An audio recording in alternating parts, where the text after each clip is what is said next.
National Police Service and the Prison Service as we launch the National Police Service 2023-27 and the Prison Strategic Plan for the same period. We feel greatly honored by your presence. On behalf of the National Police Service, I thank you, Your Excellency, for accepting our invitation to officiate this significant event. The National Police Service is one of the national security organs and plays a critical role in our national security. With the launch of this strategic plan, therefore, we now have a roadmap with a clear vision to guide the police for the next 5 years towards the realization of its primary mandate of securing our country.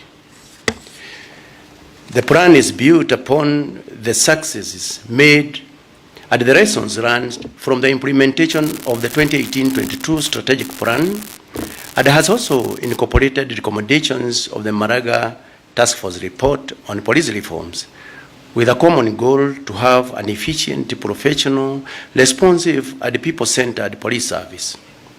Similarly, the current plan embraces the spirit of Article 244 of the Constitution of Kenya that establishes the police as a professional, disciplined, transparent, and accountable service.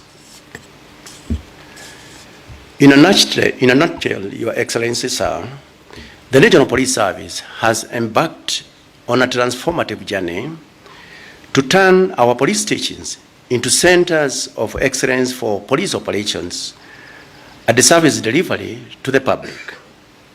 To achieve this, priority areas are training, mental health, and fighting corruption within the service. Towards this end, we are currently training officers of various cadres of responsibility, including station, sub-county, and county police commanders, to standardize their capacity in operational, command, and police administration. In the spirit of community policing, we are appreciative that all Kenyans and stakeholders have a role to play in national security. Consequently, this plan has laid out a robust strategy for collaboration with the communities and development partners. Already, we have entered collaboration with the Kenya School of Government and the Huduma Centers, and developed a program in customer service for training of officers to improve service delivery to the public and build the much needed trust and confidence between the public and the police. I am glad to report to Your Excellency that customer service training manual will be launched alongside the strategic plan. As I conclude, sir, I wish to give you my reassurance and that of the National Police Service of our commitment to strive for the highest standards of professionalism. Thank you, Your Excellency. Your Excellency, at the same time, I would wish to request for a single minute, because currently we are collaborating with the Kenya School of Government, and we have a very robust plan on the way going forward to make our police stations the center of police operations. So I would wish that the CEO, Professor Noor, please, 1 minute only.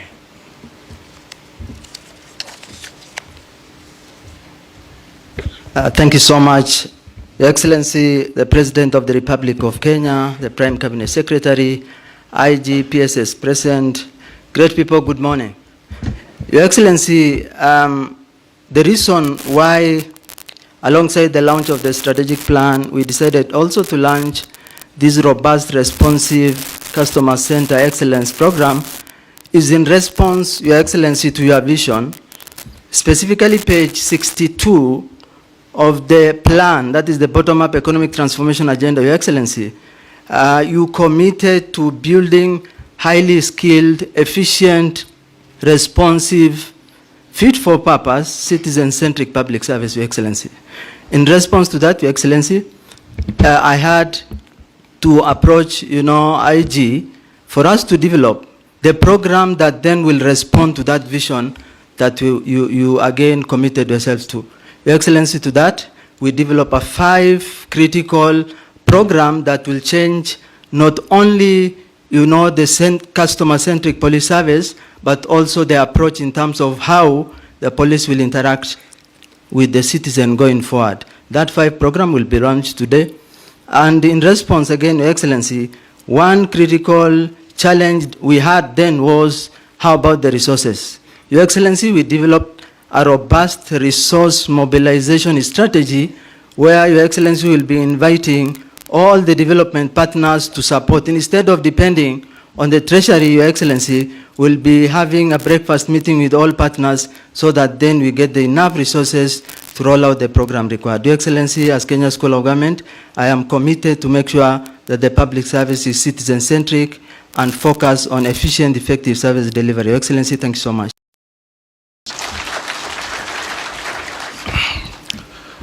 Your Excellency, sir, the President of the Republic of Kenya and the Commander-in-Chief of the Defense Forces. My name is Ben Kai Chilumo, the CEO of Huduma Kenya.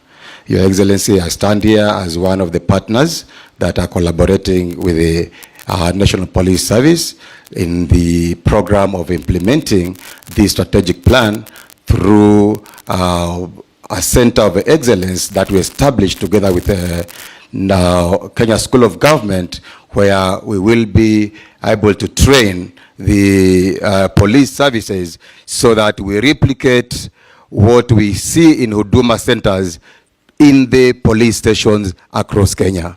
Your Excellency, this was brought about by the appreciation of Kenyans, how they've appreciated Huduma Kenya and Huduma centers, the way we've established our services in these centers. That is the reason why we collaborated with the Kenya School of Government to come with a curriculum to develop a system where we can train the services, the police officers. And that is the reason today we are here as partners, and we shall collaborate with the police to ensure that, Your Excellency, all services that are given by the police officer is the same that quality that is also given in the Huduma centers. With that much, I say thank you very much, Your Excellency. Thank you. Thank you, Your Excellency. Allow me to now call on Dr. Salome Biako, Principal Secretary, Ministry of Interior and National Administration, State Department of Correctional Services, who will in turn invite the PS Interior, Dr. Raymond Omolo. Karibu sana. Tumpigie makofi akija. Welcome.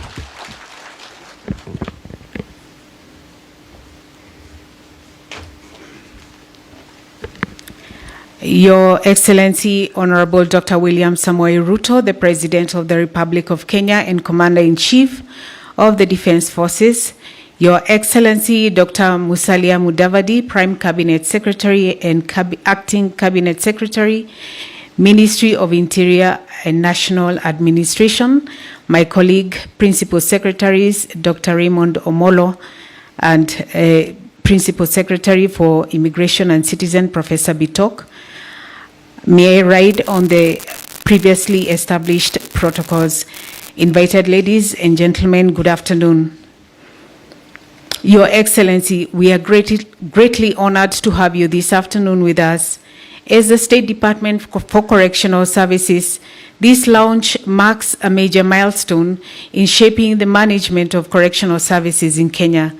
Your presence not only reminds us of the task you have bestowed on us as a department, but also of the enormous expectations of Kenyans. The development of the Strategic Plan 2023-2027 was an odious task that we embarked on with zeal, knowing that the nation depended on us getting it right. We took into consideration both the past and the present and attempted as best as we could to focus on the future. Your Excellency, this strategic plan articulates more than ever before how our mandate of promoting a just and secure society through efficient and effective management of offenders and administration of justice can be implemented for greater impact and common good. The plan further underscores the government's key priority areas outlined in the Bottom-Up Economic Transformation Agenda, MTP4, Vision 2030, Maraga report, as well as the international standards that include the African Union Agenda 2063 Master Plan and the United Nations Sustainable Development Goals. It is from this progressive and forward-thinking vision that our 5-year strategic plan has taken into consideration innovative strategies that will see the department take this country into greater heights. Your Excellency, in this strategic plan, our resource gap is approximately 105 billion over the planned period. However, we have invited and we have been inviting development partners and stakeholders who have worked with us to stand in the gap and help us provide correctional services to our people. We cannot understate how much the development partners and local non-state actors have helped us now and in the past. It is our hope that we will further strengthen these partnerships and harness the goodwill that they have all given us for the betterment of correctional services. Your Excellency, allow me to share the gratitude of the staff of the State Department for Correctional Services for working day and night to have this strategic plan developed. It is now my humble duty to invite my colleague, Principal Secretary for Interior, Raymond Omolo, to make his remarks. Asanteni sana, may God bless us all and bless our beloved country and continue to bless the work of our hands. Thank you very much. Thank you, PS Salome.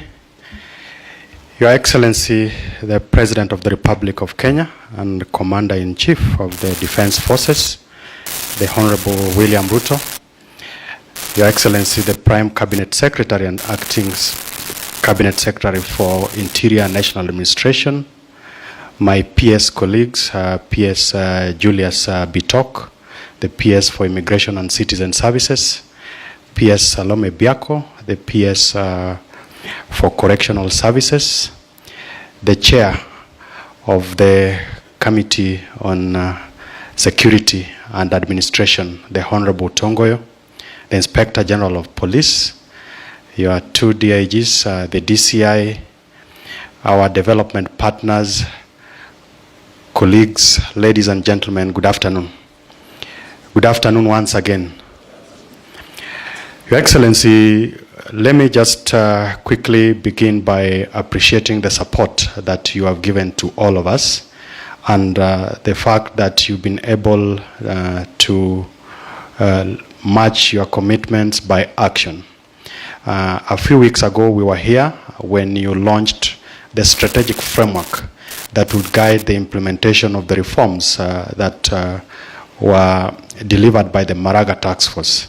Your Excellency, one of the first assignments you took when you came into office was to set up the Maraga Task Force that looked into a number of issues that bedevil the services. And today, 2 out of the 3 services are represented here. That is the National Police Service and the Kenya Prison Service. And as part of that journey, the strategic plans that are being launched today, to a large extent, speak to that strategic framework. Number 2 is that out of that strategic framework, we will be working on coming up with a national policing policy. And it's at an advanced stage, and early next year, after public participation, we will be taking it to Parliament. And this is an important policy as it looks holistically into several actors or agencies that are involved in policing. In total, there are a number of 32 agencies that are involved in policing. And these strategic frameworks, that the strategic plans that we are launching today would help us towards that journey. Your Excellency, lastly, before I speak, before I take up my seat, is to give a special mention to the chair of the Parliamentary Committee on Security and Administration. The Honorable Tongo, just rise so that then we can appreciate you. On behalf of my colleagues, he has provided the guidance and leadership and the support from the legislative arm of government. Lastly, let me also ask PS Bitok to just rise so that we also acknowledge you. Now, PS Bitok has been responsible for the digitization of government services, and the bulk of them are services that are offered within the ministry. Lastly, with humility, allow me to invite the Prime Cabinet Secretary, who will make his remarks and invite you to speak to us. Thank you.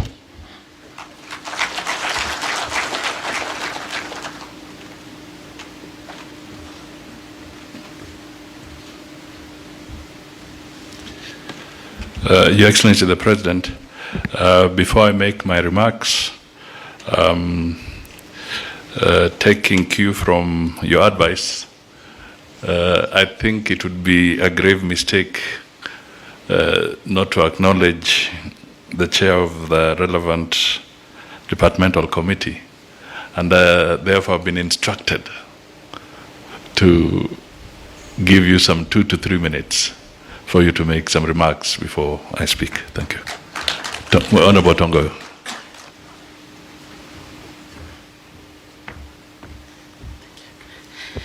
Thank you so much, the PCS, Your Excellency, the President of the Republic of Kenya, the Commander-in-Chief, the PSS President, the IG, and the service commanders. Ladies and gentlemen, good afternoon. I wasn't really prepared to speak, but I want really to appreciate the opportunity, and I want to take this opportunity as well really to say a big thank you and a big congratulations to the National Police Service for launching their strategic plan. Your Excellency, I should start by really appreciating that when you took over, from day one, your first actually assignment duty in office was to give the financial independence to the National Police Service. It was truly a statement of your commitment to really modernize and change the police service to be the professional service, a service that is people-centered, and the strategic plan, I'm sure, in many ways talk to this here to a big extent. The chairman of the committee that oversees the service, I want really, Your Excellency, give my testimony that under the leadership of the IG Kanja and the service commanders here, and of course the PS and our great lady here, we have a team to steer the service and the country forward in the right direction, only that we need also to give our support, both from the executive, from the parliament, and all actually partners here. And I want really to appreciate all of us that we have actually always given our support whenever we are called upon to do so. So I want to give my commitment on behalf of Parliament and the committee that we always rise to the occasion whenever we are called upon to, so that we make this service together a service that will live to the aspiration of Kenyan people, because it's our duty always to do so. With those few remarks, I want to say again a big thank you, na Mungu awabariki, and we are together, and Merry Christmas and Happy New Year. Thank you so much. Thank you. Your Excellency, Dr. William Samoei Ruto, President of the Republic of Kenya and Commander-in-Chief of the Defense Forces, Principal Secretary is present, the Inspector General of the National Police Service, Commissioner General of Kenya Prison Service, stakeholders and partners who include the British High Commissioner and all those present today, distinguished guests, ladies and gentlemen, good afternoon. I am delighted to join you here on this unique occasion when His Excellency the President will launch 2 strategic plans, the National Police Service Strategic Plan 2023 to 2027 and the State Department of Correctional Services Strategic Plan 2023 to 2027.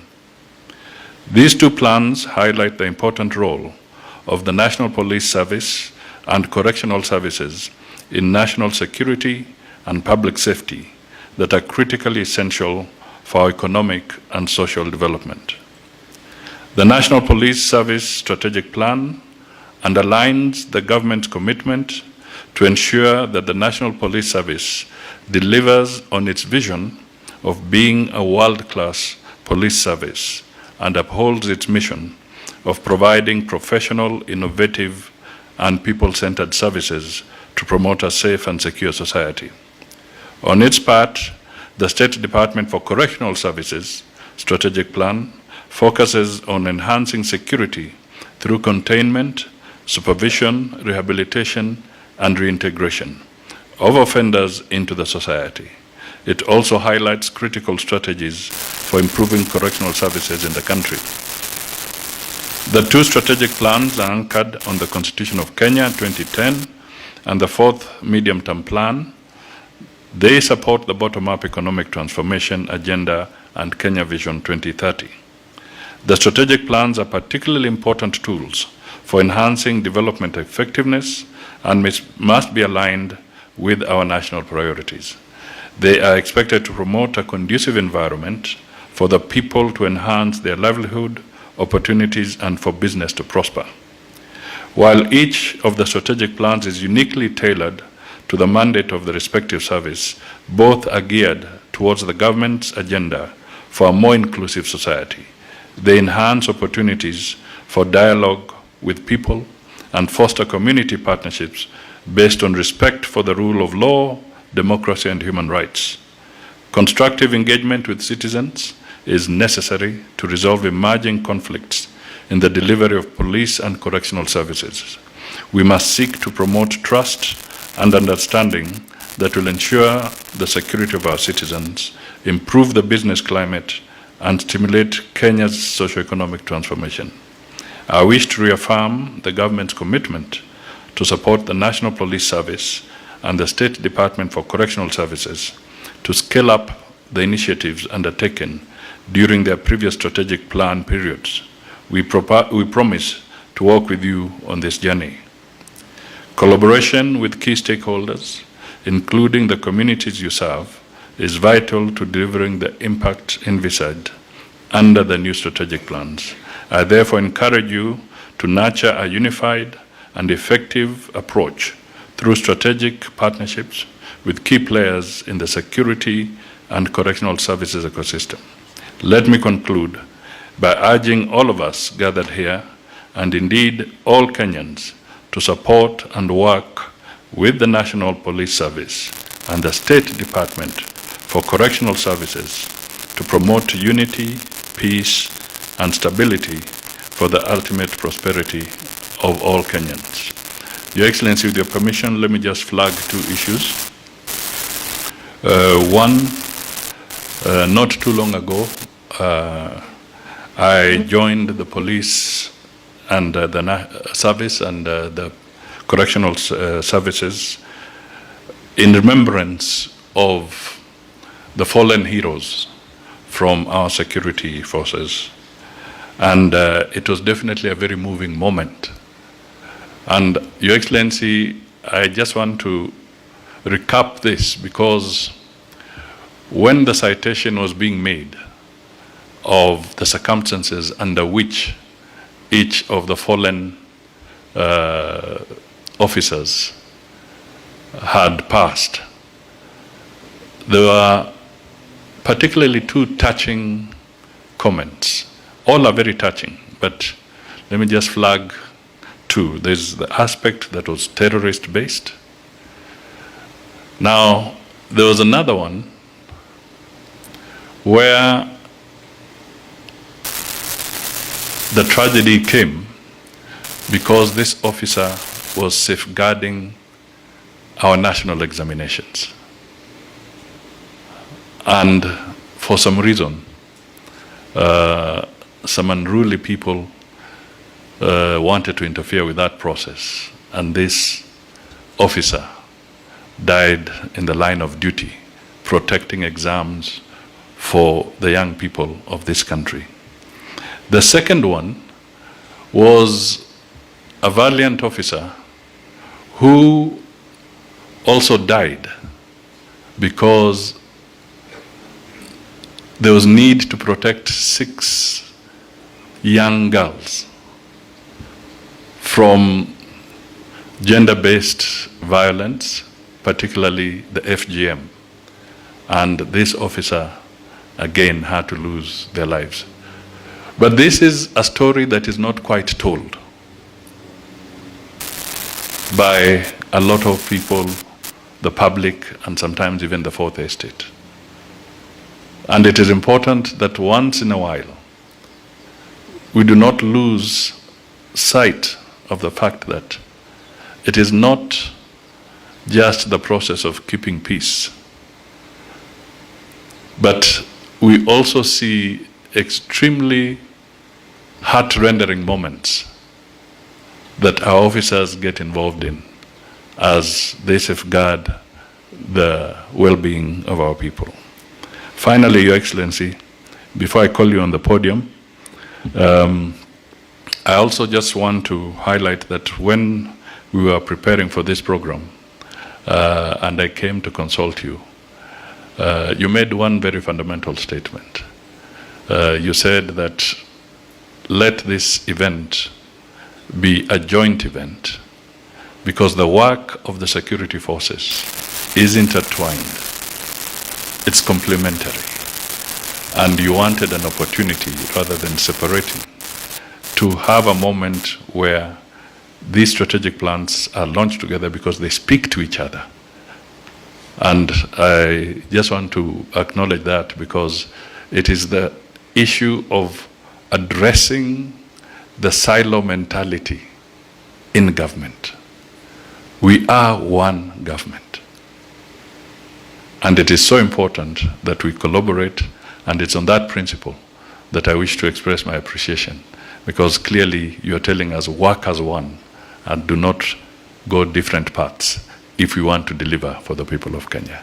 With these few remarks, it is now my humble duty and honor to request you all to be upstanding so that we can invite His Excellency the President to address us. Piga makofi kidogo. Asante sana. Your Excellency the President. Thank you. Thank you very much, PCS. Ladies and gentlemen, good afternoon. Please take your seats. Thank you very much.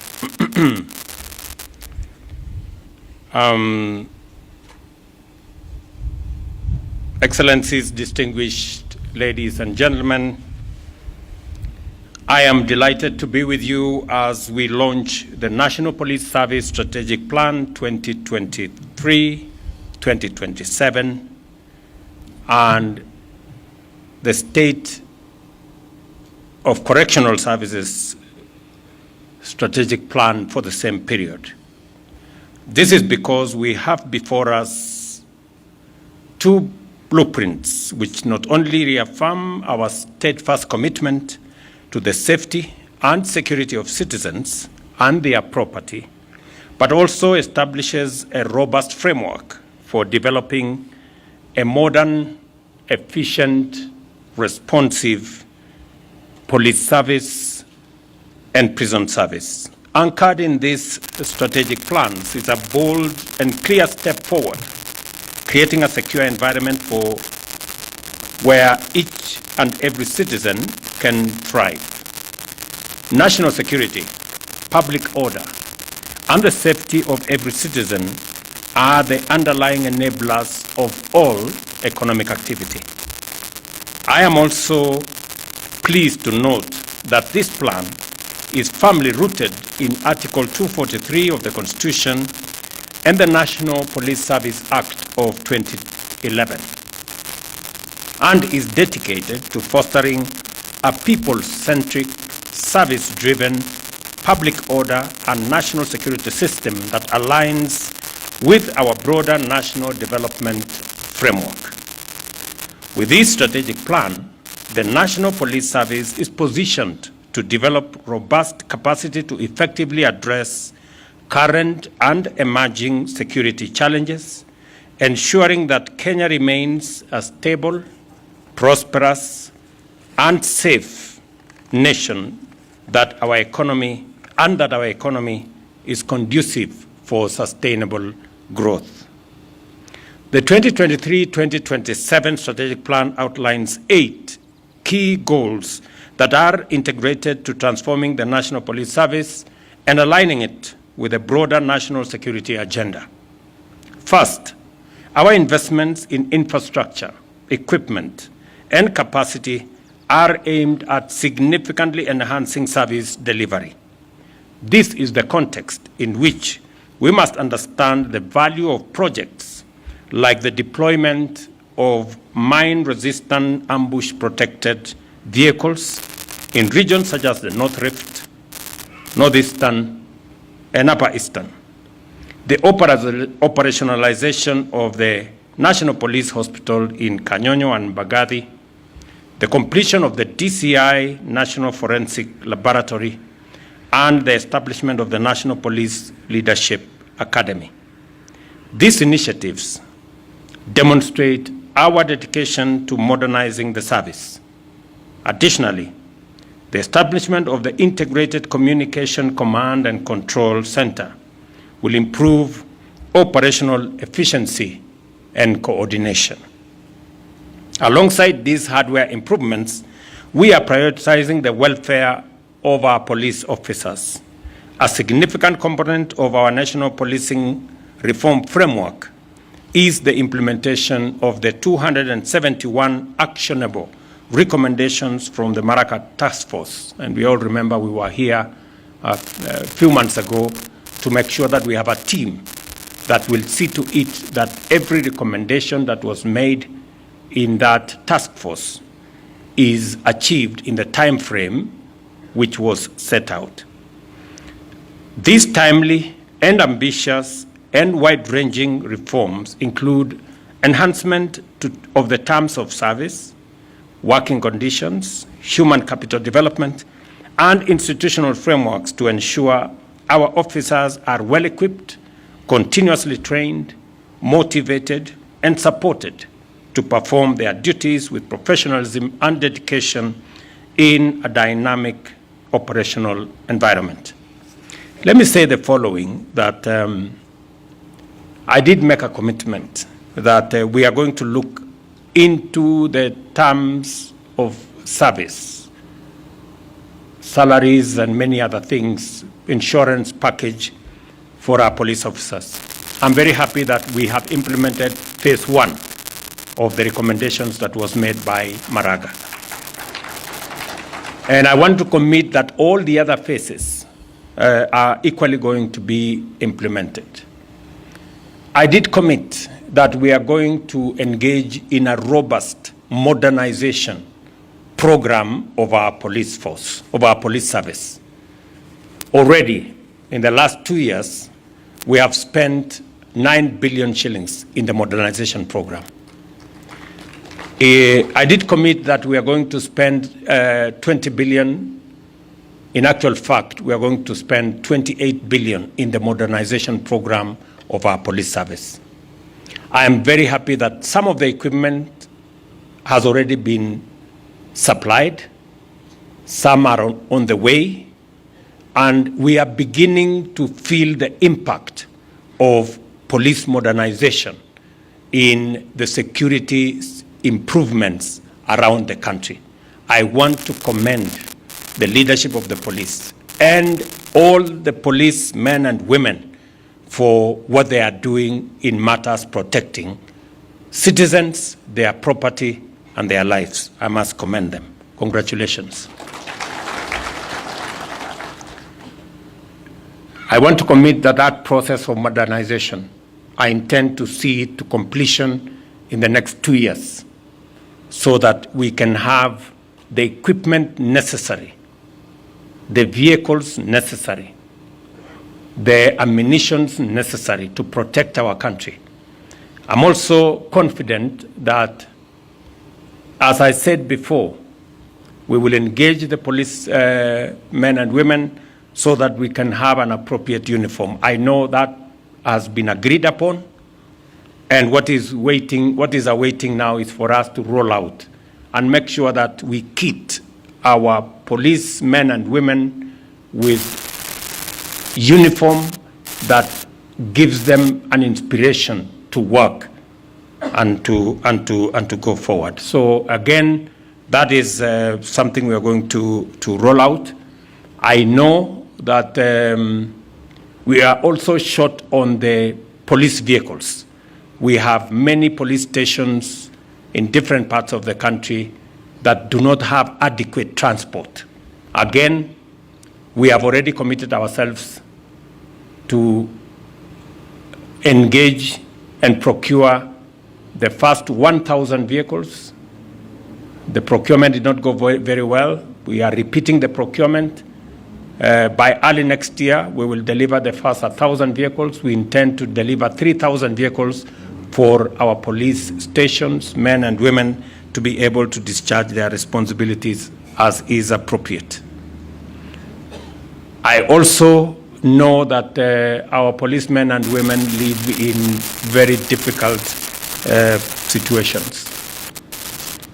The good news is that we have completed the first 582 housing units, 1,000 are under construction, and 17,000 additional houses for the police. We are at the tail end of procurement. It is our intention to make sure that as many as possible of our policemen and women who discharge a very sensitive responsibility of protecting all of us, they work in conditions that help them to discharge that responsibility better. We are going to be working together to ensure that as part of our institutional housing, not just the police, but also our military and the prisons, including the NYS, will benefit from this whole housing agenda that we are rolling out. I am very happy that we've begun to see the first houses completed. I've said 582 are already completed. Another 1,000 are different stages of construction, and we are completing the procurement of contractors for an additional 17,000 units so that our policemen and women living in different parts of the country and working hard to protect and secure our nation live in conditions that are that help them to discharge that responsibility. Also, the aspect of technology. We have agreed that we need a modern police service, and the aspect of technology, making sure that we digitize, including the famous OB. It must be digitized so that entries into the OB cannot be compromised by anybody. And we can have a clear follow-up on how this is going to go forward. So we will work together. I am confident with the leadership that we have at Vigilance House. I am very confident with the leadership we have at the Office of the President to make sure that we work together in this endeavor. And I commend the National Service for placing technology at the core of the strategic plan that we are launching today. In today's rapidly evolving digital landscape, many offenses and security threats are enabled by digital technology, and the ability to detect, disrupt, deter, and investigate these threats depend on our capacity to operate effectively in a high technology environment. By integrating ICT into surveillance, investigations, and crime deterrence, and utilizing technologies such as drones for border security, enhancing the Directorate of Criminal Investigations cybersecurity capabilities, and bolstering the IC3 under the Inspector General's office, we are taking decisions and actions to ensure that the NPS stay ahead of emerging threats. It is equally important to uphold the highest standards of professionalism and accountability. I am therefore pleased that this strategic plan identifies the strengthening of oversight mechanisms, such as the Internal Police Affairs Unit, and collaboration with agencies like the Independent Policing Oversight Authority, the Ethics and Anti-Corruption Commission, the Office of the Director of Public Prosecutions, and the Commission for Administrative Justice as viable mechanisms for combating corruption, upholding human rights, and maintaining public trust. Additionally, this strategy leverages on our commitment to the operationalization and the financial autonomy of NPS as critical enablers of effective policing. With the operational budget now directly managed by the Inspector General, the National Police Service has the financial independence necessary to utilize resources efficiently, enhance service delivery, and maintain operational flexibility to deal with emerging challenges in different parts of the country. It is important to note that the launch of this strategic plan is not an end in itself. Instead, it marks the beginning of concerted efforts that must be undertaken consistently and with exceptional focus to achieve results. A strategy that fails to execute its mission or achieve its vision is an organizational failure, a professional misdirection, and a wasteful error. Therefore, this strategic plan to begin the journey of transforming the National Police Service into a trusted, professional, and efficient institution in order to achieve our collective vision for a safer Kenya, position our national security system as a guarantor of progress, and prioritize professional service to every citizen. The reforms proposed in the Maraga Task Force report and which have been adopted by the security services concerned also extend to the Kenya National Prison Service. Consequently, the construction of 28,000 units in the prison service will be agreed upon, and I have given very firm instructions this morning that we need to agree on the mechanism for unlocking that potential. Our men and women service in the correctional services live in very difficult conditions as well. In addition, the prison service will begin leasing their land. Again, I have said we have so much land in the hands of government. We have seen what commercialization of these lands can do. There is every reason why we must work with the private sector to commercialize the pieces of land that we have, produce food, produce other products, so that we can make these assets much more useful to the different government agencies. To further improve transport and service provision, the State Department of Correctional Service will also be included in the vehicle leasing program so that we can better improve their fleet of transport, both for officers and for prisoners. Now that we have launched this National Police Service strategy and the Correctional Service strategy,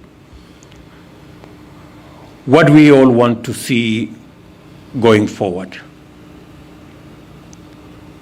You know, because as I've said, launching this strategic plan is just the beginning, but it can be monumental failure if we don't move the next steps. And as you reflect on this question, remember that our national policing and security framework is constitutionally mandated to ensure safety and prosperity without undermining rights and freedoms. We aspire to remain a secure democracy, which means you must perform your duties in a manner that promotes maximum safety and freedom. Kenyans should experience a shift in policing from practices characterized by extrajudicial illegality, impunity, and excesses to an approach defined by adherence to due process and the rule of law, fostering excellent relations with communities and inspiring trust among citizens. I understand very well the balance that we have to make. And we must operate the parameters set out in the Constitution. We must protect lives, properties of citizens and our democracy. That is an imperative. And it is a constitutional requirement of our security agencies. On the other hand, we must also, as citizens, respect, support, and work with our security agencies as they discharge that responsibility. It cannot be the case that while our security men and women are doing their utmost, they are being attacked, they are being vilified, they have no support. It cannot work. We have to strike a balance as the police and other security agencies discharge their responsibility, citizens on their part. We must live in accordance with the rule of law. We must respect the police. We must work with the police, support the police so that they can protect our assets, they can protect life, and they can protect our stability. There must be a balance. On the subject of femicide, I must commend the police that they have arrested every person that has been profiled who has engaged in femicide, and they have been charged. But as parents, me being one of them, as citizens, the religious community, we must step up because there is a moral issue around what is going on in that space. And parents need to do more. The religious community need to do more as the police do their part.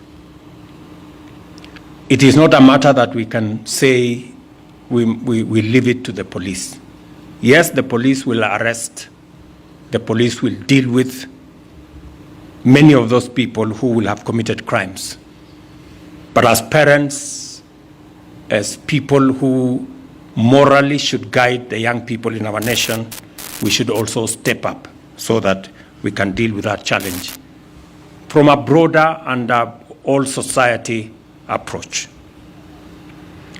As a government, we are resolute in supporting the implementation of this plan,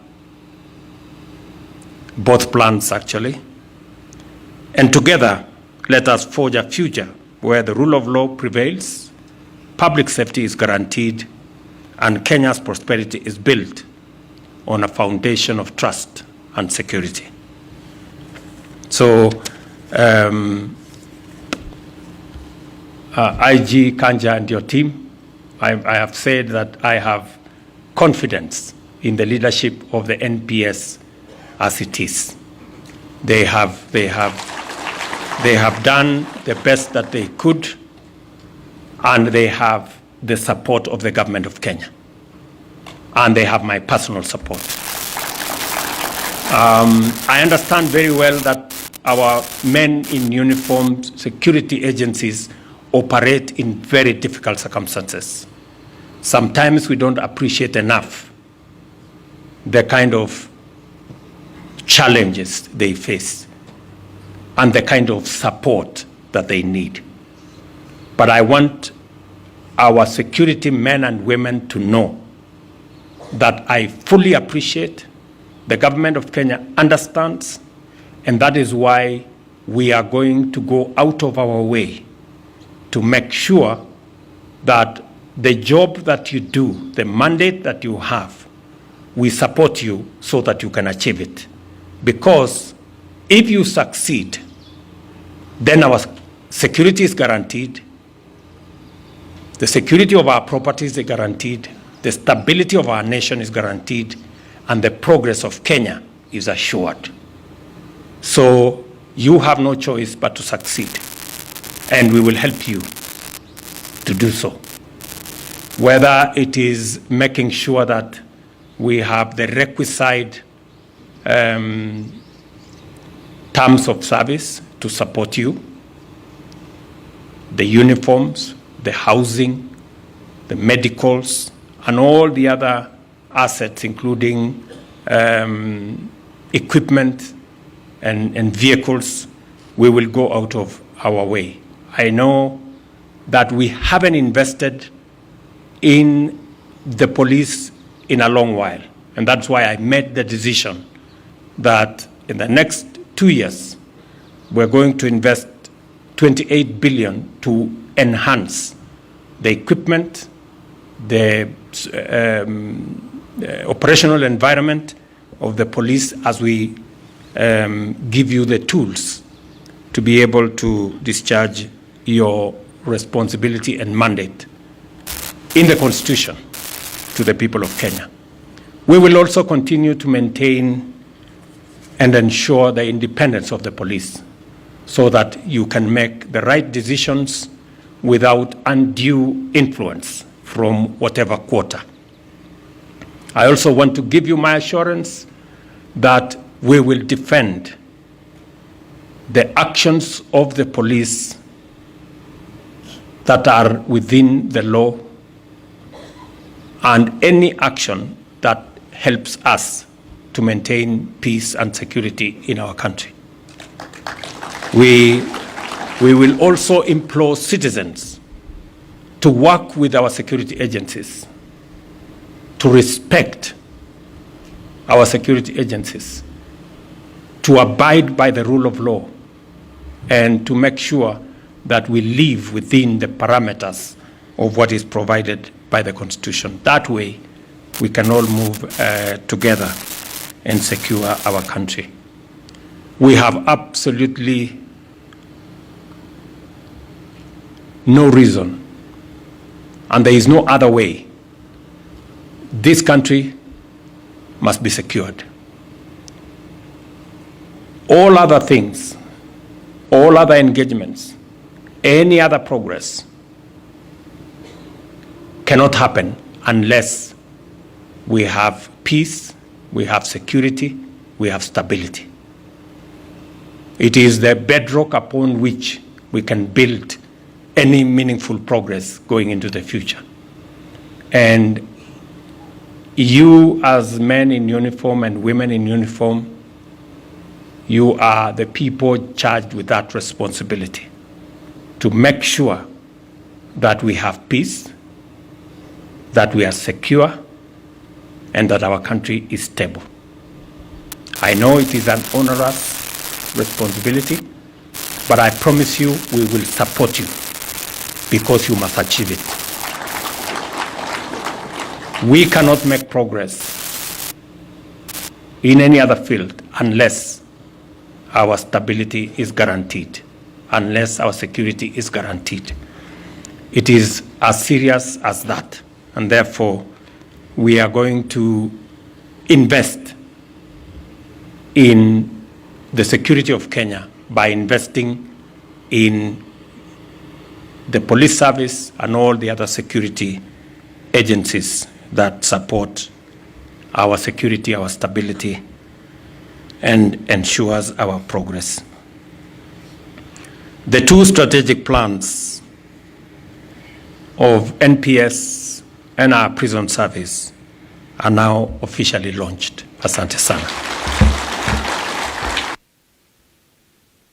Thank you, Your Excellency, and we would like now to symbolically just have pressing of the buzzer for us to have those two strategic plans launched. I'll request that you kindly take our seats and allow me, Your Excellency, to invite the following to flank you. Let's have the PSS present in the House. Let's have the IG of Police, the SA National Police Service, Commissioner General of Prisons, and Balozi Neil Wigan, who is going to represent the development partners who have supported this process. Just to flank His Excellency, at which, when at the pressing of the buzzer, we'll have the official launch of the two strategic plans. So with them standing there, I'm just waiting for them to be in place, then we shall count down, Your Excellency, in 3, 2, 1. And the strategic plan is right here as we see it launched.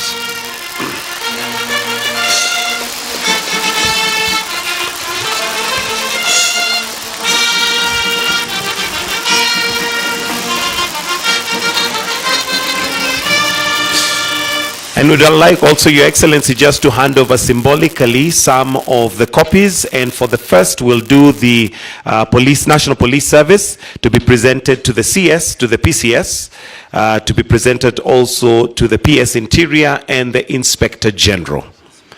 The strategic plan for the National Police Service to be presented by His Excellency to the Prime Cabinet Secretary, to the PS Interior, and to the Inspector General. If we can kindly, maybe for the sake of photos, have the rest step to a side a little bit so that we can have the three just for a photo opportunity, so that we have the PCS, the IG, and we also have one for the correctional services, where we have the PCS to be presented with one, the PS Correctional Services, and the Commissioner General as well to receive a copy. All actually can receive a copy.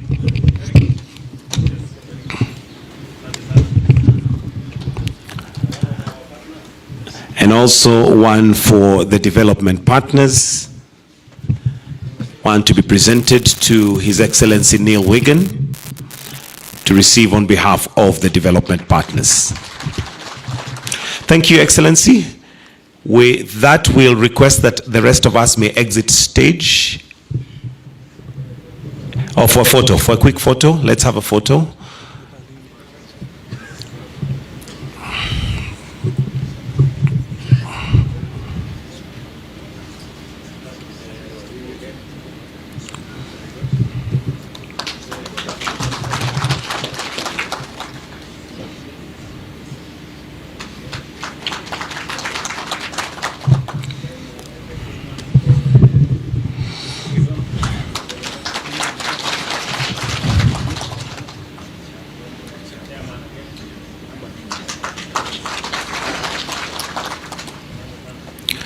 And with that, we can take a photo of all of them.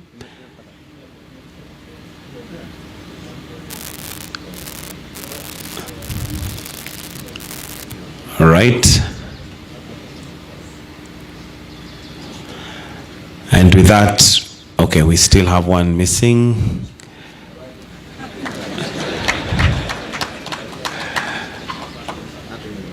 And with that, we'll request that the rest of us exit the stage and leave His Excellency for us to finish with the national anthem. Let us all be upstanding to finish off with the national anthem. When we exit, we shall allow His Excellency to exit. First, the national anthem.